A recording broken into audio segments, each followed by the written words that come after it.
Hello students, आज के इस वीडियो के माध्यम से हम लोग some important functions and their graphs के बारे में अध्ययन करने वाले हैं। यानी कुछ महत्वपूर्ण फंक्शंस जो हैं उनके बारे में आपको यहाँ बताया जाएगा और उनका ग्राफ कैसे बनता है वही बताया जाएगा। क्योंकि यहाँ पर जो अभी बताने का अप्रोच रहेगा वो केवल एक प्रकार से परिचय कराना होगा। अभी हम हर एक फंक्शन के बहुत डीप में नहीं जाने वाले हैं, ठीक है। चूँकि इस तरीके से डीप में जाने पर ही एक साथ सारी चीज़ें समझ में भी नहीं आती हैं, तो क्रमबद्ध तरीके से आगे फिर उन्हें बताया जाएगा। तो अभी फ़िलहाल के लिए केवल आपको एक परिचय कराया जाएगा। तो इस परिचय से आप थोड़ा सा उस फंक्शन के बारे में देखेंगे, उनका ग्राफ थोड़ा प्रैक्टिस करके आप अपने मेमोरी में बैठा सकते हैं। तो आइए शुरू करते हैं। तो कि सबसे पहले यहाँ पर जो फंक्शन लिया जा रहा है, देखिए ऐसा कोई क्रम नहीं कि सबसे नंबर 1 पर यही फंक्शन होगा। क्रम इधर आगे पीछे हो सकता है, इससे कोई फर्क नहीं पड़ता। तत्समक फलन यानी आइडेंटिटी फंक्शन। देखिए इंग्लिश वर्जन आप साथ में तैयार करते चलेंगे, किसी भी फंक्शन का इंग्लिश और हिंदी वर्जन अपना आप जरूर तैयार करते रहें। तो तत्समक फलन जो होता है वो क्या होता है, y बराबर x या फिर एफ ऑफ एक्स बराबर वाई कह सकते हैं। y बराबर एफ ऑफ एक्स और एफ ऑफ एक्स बराबर क्या है, x, तो y बराबर x भी कह सकते हैं, जो कि एक ऐसी सरल रेखा है जो कि मूल बिंदु से होकर के जा रही है। देखिए सकते हैं उसका ग्राफ ये बना हुआ है, ठीक है। और इसके बारे में जैसा कि यहाँ बताया जा चुका है, r जो है वास्तविक संख्याओं का समुच्चय है, ये इसका क्या कहलाएगा, डोमेन है। और चूंकि y एफ ऑफ एक्स के ही बराबर है, एफ ऑफ एक्स एक्स के बराबर है, इसलिए y बराबर एफ ऑफ एक्स से इसका जो रेंज होगा वो भी रियल नंबर होगा, ठीक है। तो y बराबर x सरल रेखा बनेगी, ठीक है। और इसका ग्राफ आप यहाँ पर देख ही सकते हैं। अचर फलन जैसे y बराबर F of x equal to C कुछ भी हो सकता है, 2 4 6 8 -1 -2 -1.2 इस तरीके से कुछ भी हो सकता है। तो सी एक अचर होगा, इसका जो डोमेन होगा रियल नंबर होगा, x बिलोंग्स टू r लिखा हुआ है, और बाकी जो इसका रेंज होगा उसमें तो केवल सी ही आ जाएगा, लेकिन को डोमेन जो होगा वो रियल नंबर आ जाएगा, ठीक है। इसका ग्राफ जैसे मान लीजिए हमने कहा y बराबर 2.5 है, तो यहाँ या y बराबर 3 है, तो y बराबर 3 का देखिए यहाँ पर ग्राफ बना हुआ है। 2 और 4 के बीच में यहाँ पर 3 आएगा, तो 3 पे एक सरल रेखा सीधी इस तरीके से खींची गई, ये रेखा एक सच के समांतर हो गई, ठीक है। बहुपदीय फलन या जिसको पाइनामियल फंक्शन कहते हैं, बहुपद फलन, इसका जो डोमेन होगा वो रियल नंबर होगा और को डोमेन होगा वो भी रियल नंबर होगा। देखिए बहुपद बहुत से प्रकार से सकते हैं, 1 घात का, 2 घात का, 3 घात का, 4 घात का, इसलिए इस पर विशेष जब तक कोई बहुपद नहीं दिया होता तब तक हम उसका ग्राफ नहीं बनाते, ठीक है। तो इसका वैसे भी बहुपद का मानक रूप आप जानते हैं, a0 a1 x plus a2 x square, इस तरीके से an x, मतलब जितने भी घात का होगा। n एक ऋणात्मक ऋणोत्तर पूर्णांक है, क्योंकि जो भी उसमें चर राशि होगी, चर राशि घात ऋणोत्तर ही होती, कभी भी ऋणात्मक नहीं हो सकती है, और पूर्णांक होनी चाहिए। परिमेय फलन जिसका अंश और हर दोनों ही क्या हो, बहुपद हो, और हर जो है वो 0 के बराबर ना हो, तो परिमेय फलन क्या आएगा। इसका भी ग्राफ हम तब तक नहीं बनाएंगे जब तक स्पेसिफिकली की कोई बात हमें बताई ना गई हो, ठीक है। नेक्स्ट है आपका मापांक फलन, modulus function, absolute value function कहते हैं इसको, भी कहा जाता है इसको। F of x equal to mod x, f of x equal to mod x, इसको क्या पढ़ा जाता है, मॉड एक्स। देखिए ये चीज़ अलग है, ये अलग है, समझ रहे हैं, ये चीज़ अलग है और ये अलग है, ये अलग है। तो मॉड एक्स ये है, और ये अभी आगे आपको बताया जाएगा कि ये क्या चीज़ है, ठीक है। तो यहाँ पर क्या है, मॉड एक्स, इसका मतलब क्या बनता है, जैसे मान लीजिए मॉड 3 लिखा गया तो 3 ही रहेगा, लेकिन अगर मॉड -3 लिख दिया जाए तो 3 आ जाएगा, मतलब पॉजिटिव वर्क करना इसका काम है, ठीक है। केवल पॉजिटिव कर देता है, पॉजिटिव है तो पहले कोई बात ही नहीं, अगर नेगेटिव कोई संख्या है तो वो भी आपकी पॉजिटिव हो जाती है, ठीक है। जैसे मान लीजिए आपका मॉड एक्स लिखा हुआ, तो मॉड एक्स का मतलब क्या हो जाएगा, यहाँ पर अगर मान लीजिए x पहले से पॉजिटिव है तो x ही आ जाएगा, अगर x निगेटिव है तो फिर -x आ जाएगा, क्योंकि माइनस ये यहाँ रहेगा, ये भी माइनस, तो माइनस माइनस क्या हो जाएगा, प्लस, ठीक है। तो यहाँ पर देखिए आपको बताया गया इसका x बिलोंग्स टू r, यानी कि इसका जो डोमेन होगा, प्रांत होगा, वो रियल नंबर हो जाएगा, और उसी प्रकार से इसका जो परिसर होगा और जो कोडोमेन होगा वो भी रियल नंबर कहलाएगा। ठीक है, यहाँ पर देखिए इसके बारे में बताया भी गया है, F of x equal to X, comma लगाकर बताया गया एक्स यदि एक्स का मान क्या हो, 0 हो या 0 से बड़ा हो। तो 0 हो या 0 से बड़ा का मतलब क्या हो, 0 का मतलब तो समझ जानते ही हैं, 0 से बड़े का मतलब धनात्मक संख्या है। तो यदि एक्स का मान धनात्मक होगा या 0 होगा तो सीधे सीधे मॉड एक्स बराबर क्या आ जाता है, एक्स आ जाता है। और यदि एक्स का मान ऋणात्मक होगा तो मॉड एक्स बराबर क्या आ जाता है, माइनस एक्स आ जाता है। ठीक, और इसका ग्राफ देखिए क्या है, इसका ग्राफ देखिए दो बनते हैं, यह इधर बनता है y बराबर एक्स का ग्राफ, और यहाँ पर बनता है इधर जो लाइन देखे खींची गया है ये y बराबर माइनस एक्स का ग्राफ है। ठीक है, तो y बराबर एक्स कब तक, जब 0 से लेकर के अनंत तक, और y बराबर माइनस कब, 0 से कम पर। ठीक है, तो इसीलिए अलग अलग ग्राफ हैं, एक ये है हो गया y बराबर एक्स का, ये हो जाता है आपका y बराबर माइनस एक्स का। लेकिन कंबाइंड में अगर हम कहें ये पूरा किसका ग्राफ है, तो ये है y बराबर मॉड एक्स का ग्राफ है, यानी मॉडुलस फंक्शन यानी एब्सोल्यूट वैल्यू फंक्शन यानी मापांक फलन का ये ग्राफ है। ठीक, चिन्ह फलन यानी साइनम फंक्शन की बात अगर हम करें तो साइनम फंक्शन जो कि होता है आपका इस तरीके से डिफाइन किया जाता है, F of x equal to mod x upon x when x does not equal to 0। X का मान 0 नहीं होगा तो f of x equal to यही होगा मॉड एक्स अपान एक्स, और यदि एक्स का मान 0 हो जाएगा तो साइनम फंक्शन की वैल्यू अलग से बता दी जाती है 0, क्योंकि अगर यहाँ पर 0 रखेंगे तो 0 अपान 0 बन जाएगा। ठीक है ना, तो वैल्यू तो निकल ही नहीं पाएगी, इनडिटर्मिनेट हो जाएगा, अनिर्धारण हो जाएगा। तो इसलिए आपका यहाँ अलग से बता दिया जाता है कि एक्स की वैल्यू 0 होने पर एफ ऑफ एक्स के मान कितना आ जाएगा, 0 आ जाएगा। अब चूंकि मॉड एक्स का मान क्या हो सकता है, प्लस में भी एक्स आता है, माइनस में भी एक्स आता है, आप जानते हैं। तो अगर एक्स अपान एक्स हुआ तो 1 आ जाएगा, अगर माइनस एक्स अपान एक्स हो गया तो -1 आ जाएगा। तो इसीलिए यहाँ पर बताया गया है इस तरीके से कि f of x equal to होगा 1 यदि एक्स का मान 0 से बड़ा है, यदि एक्स का मान 0 के बराबर है तो 0 ही रहेगा एफ ऑफ एक्स का मान, और यदि एक्स का मान 0 से छोटा है तो फिर क्या आ जाएगा, -1 आ जाएगा। ठीक है, और इसका जो डोमेन होता है वो भी रियल नंबर होता है, कोडोमेन होता है वो भी रियल नंबर होता है। इसका जो परिसर में वैल्यू आते हैं वो आपका केवल आता है 1, 0 और -1, ये 3 अंक ही आते हैं। ठीक है, तो इसका ग्राफ भी आप यहाँ देख सकते हैं, यहाँ पर इस तरीके से सर्कल लगा हुआ, उसको डार्क नहीं किया गया, मतलब ये सम्मिलित नहीं है। तो 1 सम्मिलित नहीं है, 1 के आगे आने वाली जितनी संख्या है वो यहाँ सम्मिलित हैं। इसी प्रकार 1 से छोटी संख्या सब इधर सम्मिलित हैं, और जब 0 की बात करते हैं एक्स बराबर 0 पर एफ ऑफ एक्स बराबर 0 था तो वाई बराबर 0 होगा, तो इसलिए ये इस बिंदु को देखिए डार्क कर दिया गया। ठीक है, ये जो ग्राफ है एफ ऑफ एक्स बराबर एम एक्स प्लस बी के रूप है, देखिए ये सरल रेखा है वाई बराबर एम एक्स प्लस सी के रूप की सरल रेखा है, तो उसका ग्राफ है। ठीक है, ये लीनियर फंक्शन है, या फिर इसको आप एक घात का बहुपदी फलन भी कह सकते हैं। ठीक, ये स्क्वायर फंक्शन है, और स्पेशल स्क्वायर फंक्शन में यहाँ पर आपको देखिए केवल स्क्वायर फंक्शन का मतलब ये होगा कि स्क्वायर फंक्शन तो बहुत से हो सकते हैं, लेकिन यहाँ पर जो ग्राफ बनाया जा रहा है वो y बराबर एक्स स्क्वायर का ग्राफ बनाया जा रहा है। तो y बराबर एक्स स्क्वायर का जो ग्राफ बनता है वो इस तरीके देखिए बना हुआ है, और ये परवलय कहलाता है। ठीक, पैराबोला, परवलय। यहाँ पर ये क्यूब फंक्शन है, क्यूब फंक्शन यानी एफ ऑफ एक्स बराबर एक्स क्यूब। देखिए क्यूब फंक्शन भी बहुत से हो सकते हैं, लेकिन यहाँ पर स्पेसिफिकली ये जो बताया जा रहा है आपका f of x equal to x cube का ग्राफ, ये इस तरीके से बनता है। ठीक,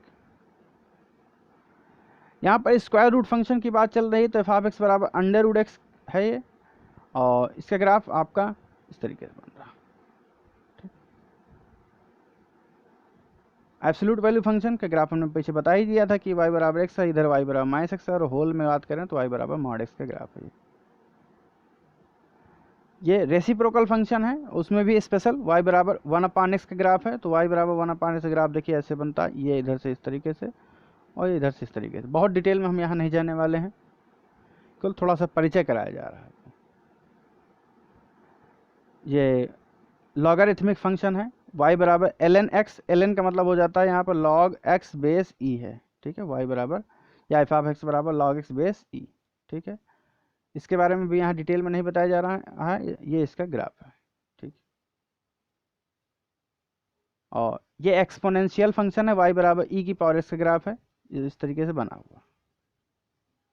ठीक, यहाँ पर महत्तम पूर्णांक फलन जो कि बहुत ही इंपॉर्टेंट है, इस तरीके से इसका चिन्ह होता है महत्तम पूर्णांक फलन। एक बिग ब्रैकेट लग के अंदर लिख दिया जाता है, वो महत्तम पूर्णांक फलन कहलाता है। आप देख सकते हैं यहाँ पर।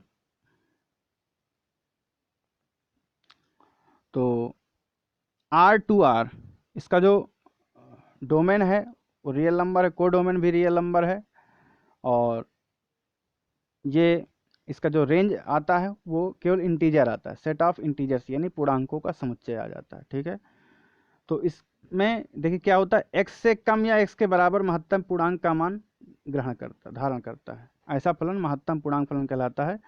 और ये इसका लिखने का तरीका हो गया कि परिभाषा से आप देख सकते हैं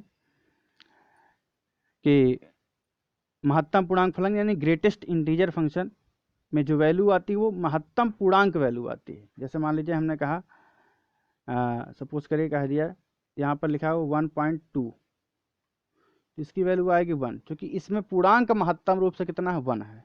ठीक है, 1.2 दरअसल ये 1 हो गया और ये 2 हो गया, तो ये 1.2 मान लीजिए यहाँ पर है 1.2, तो इसमें दो छोटा कौन हुआ पूर्णांक, 2 और 1 के बीच में इसमें छोटा पूर्णांक कौन सा हुआ, 1।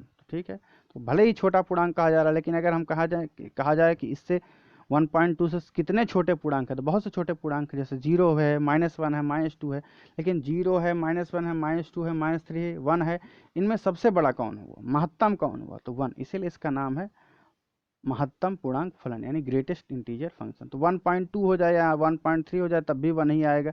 यानी आप समझ सकते हैं कि यहाँ पर अगर हम 1.99999 तक भी करेंगे तब भी इसका वैल्यू कितनी आ जाएगी, 1 ही आ जाएगा, लेकिन अगर 2 रख देंगे तो डायरेक्ट 2 आ जाएगा। ठीक है, तो इस तरीके से परिभाषित किया जाने वाला फंक्शन है, और इसके यहाँ डेफिनेशन भी कुछ बताई गई है। इसका ये ग्राफ है, और यहाँ पर ही आपको इसको एक और नाम दिया जाता है, फ्लोर फंक्शन।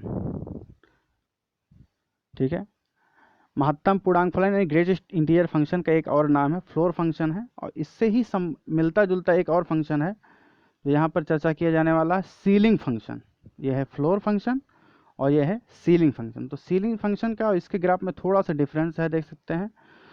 और फ्लोर फंक्शन का जो लिखने का तरीका है वो या तो इस तरीके से लिखा जाए, यानी ब्रैकेट में हम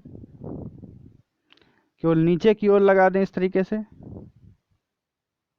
ऊपर की ओर ना लगाएं, केवल नीचे की तरफ इस तरीके से लगा दें ये, तो इसको हम फ्लोर फंक्शन कहते हैं, या इसी को ग्रेटेस्ट इंटीजर फंक्शन कहते हैं। तो इसको निरूपण का या तो ये तरीका इस्तेमाल किया जाए या फिर ये तरीका इस्तेमाल किया जाए। तो या तो पूरा ब्रैकेट बना सकते हैं आप बिग ब्रैकेट, या तो फिर इस तरीके से ब्रैकेट आप बना सकते हैं। ठीक है, और जो सीलिंग फंक्शन है उसमें आपका इस तरीके से रहता है, ये जैसा कि ये बना हुआ है आप देख सकते हैं, तो ये सीलिंग फंक्शन हो जाता है। अब अगर यहाँ पर बहुत इंटरेस्टिंग है कि अगर मान लीजिए जैसे यहाँ लिखा हुआ 2.31, तो 2.31 की अगर हम बात करें तो 2 और 3 के बीच में, 2 इंटीजर हैं, 2 और 3 के बीच का है, तो अगर फ्लोर फंक्शन में लिखा होगा 2.31 इस तरीके से 2.31 तो आएगा 2, और अगर सीलिंग फंक्शन में लिखा होगा इस तरीके से 2.31 तो यहाँ पर आ जाएगा 3। ठीक है, और भी एग्जाम्पल देखिए, सबसे ज़्यादा इंपॉर्टेंट जो ज़्यादा प्रयोग किया जाता है वो यही ग्रेटेस्ट इंटीजर फंक्शन के नाम से आता है, और इसी को ज़्यादातर आपके सिलेबस में रखा गया, पूछा भी जाता है ये, तो इसको आप याद रखेंगे। तो देखिए greatest integer function is also known as floor function, और सीलिंग फंक्शन क्या है, the least integer that is greater than or equal to x, यानी वो सबसे छोटा पूर्णांक जो x के बराबर हो या x से छोटा हो। तो कुछ और एग्जाम्पल के माध्यम से आप फ्लोर और सीलिंग फंक्शन को समझ सकते हैं। जैसे -1.1 की बात करें तो -1.1 से छोटा पूर्णांक, जस्ट छोटा पूर्णांक कौन सा हुआ, -2, तो इसलिए फुल फंक्शन में आ जाएगा।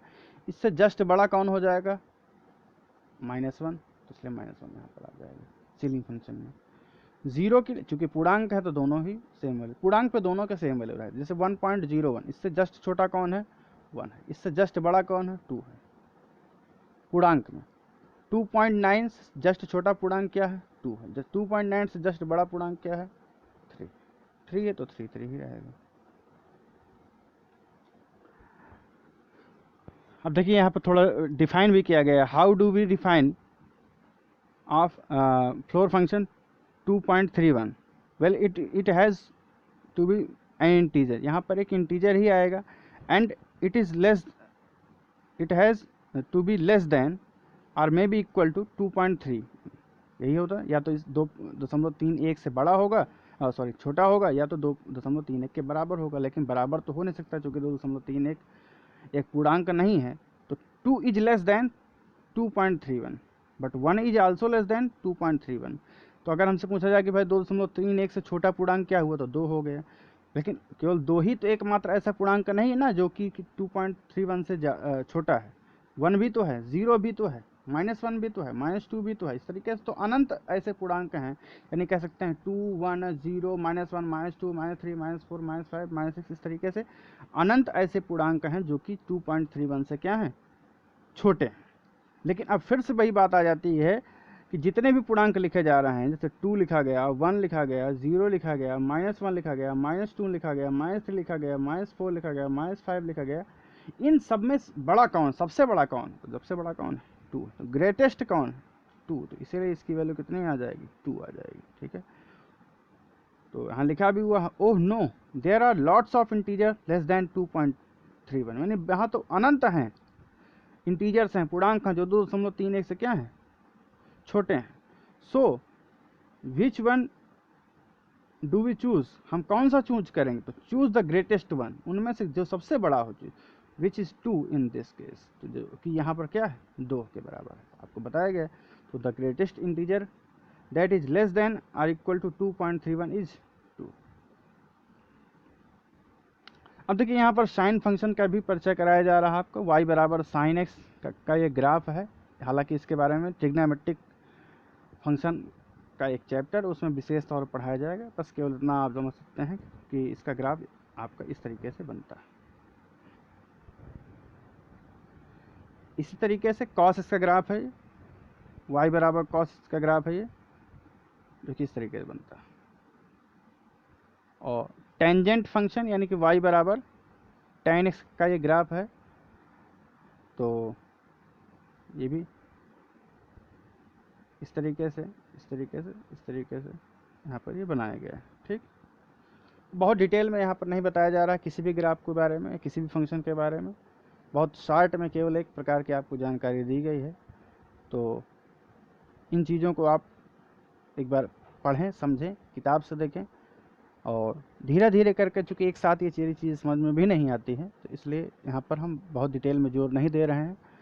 धीरे धीरे करके आपको सारे फंक्शंस की जानकारी हो जाएगी, और कैसे ग्राफ बनाया जाता है इसके बारे में जानकारी हो जाएगी। ठीक है, तो यहाँ पर केवल एक प्रकार का परिचय बताएगा। ठीक है, तो आशा की सारी चीज़ें आप लोगों को समझ में आ गई होंगी। एक बार अपने तरफ से आप रिवीजन करेंगे तो और अच्छे से समझ में आ जाएंगे।